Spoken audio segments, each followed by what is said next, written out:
नमस्कार दोस्तों, स्वागत है आपका मेरे चैनल पे। दोस्तों, जैसा कि आप जानते हैं कि इंडिया हाइपरसोनिक टेक्नोलॉजी के ऊपर काम कर रहा है और इसके लिए इसने HSTDV यानी कि हाइपरसोनिक टेक्नोलॉजी डेमोन्स्ट्रेटर व्हीकल भी लॉन्च किया था और ये सफल भी रहा था। हालांकि पहली बार में ये सफल नहीं रहा था, लेकिन दूसरी बार में हमने इसकी अचीवमेंट की थी। और अभी दोस्तों लंबी दूरी के HSTDV के टेस्ट के बारे में भी तैयारियां की जा रही हैं। आज इसी के ऊपर बात करेंगे। चलिए दोस्तों शुरू करते हैं। तो दोस्तों जल्द ही DRDO HSTDV का एक और टेस्ट कर सकता है, जो कि दोस्तों स्क्रैमजेट पावर्ड है, यानी स्क्रैमजेट इंजन के ऊपर आधारित है। और इस बार ये टेस्ट लॉन्गर ड्यूरेशन के लिए होगा और इसके लिए सारी प्रेपरेशन की जा रही है और कभी भी इसका टेस्ट हो सकता है। और दोस्तों लास्ट ईयर जो टेस्ट किया था हमने, उसमें हमने देखा था कि ये 20 सेकंड की ही फ्लाइट हुई थी और इस 20 सेकंड के अंदर इसने 40 किलोमीटर का डिस्टेंस तय किया था।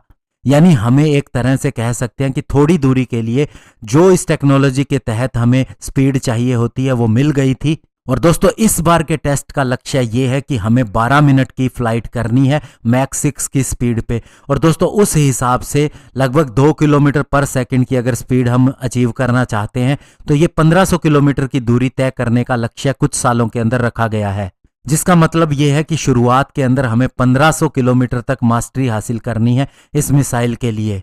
हालांकि दोस्तों जो पहला टेस्ट हमने किया था वो पूरी तरह से सफल नहीं रहा था, लेकिन उसमें बहुत सी चीजें क्लियर हो गई थी और दूसरा टेस्ट सफल रहा था। और अभी भी दोस्तों इसके 12 मिनट के गोल तक पहुंचने में हमें समय लग सकता है।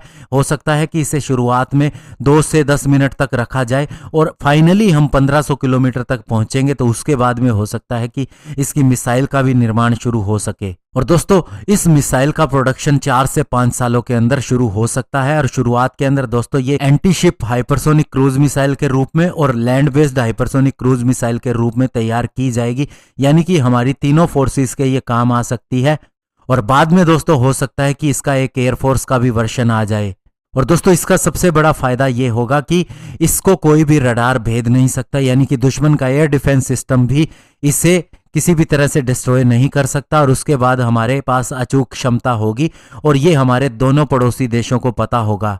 और अभी कुछ ही देशों के पास ऐसी क्षमता है और इंडिया के पास ये क्षमता जल्द ही आ जाएगी। हालांकि इनिशियल टेस्ट के हिसाब से ये क्षमता हमारे पास आ भी चुकी है, लेकिन एक मिसाइल के रूप में बनने के लिए कुछ एक टेस्ट इसके और होने होंगे और जिसकी तैयारी की जा रही है। धन्यवाद। जय हिंद।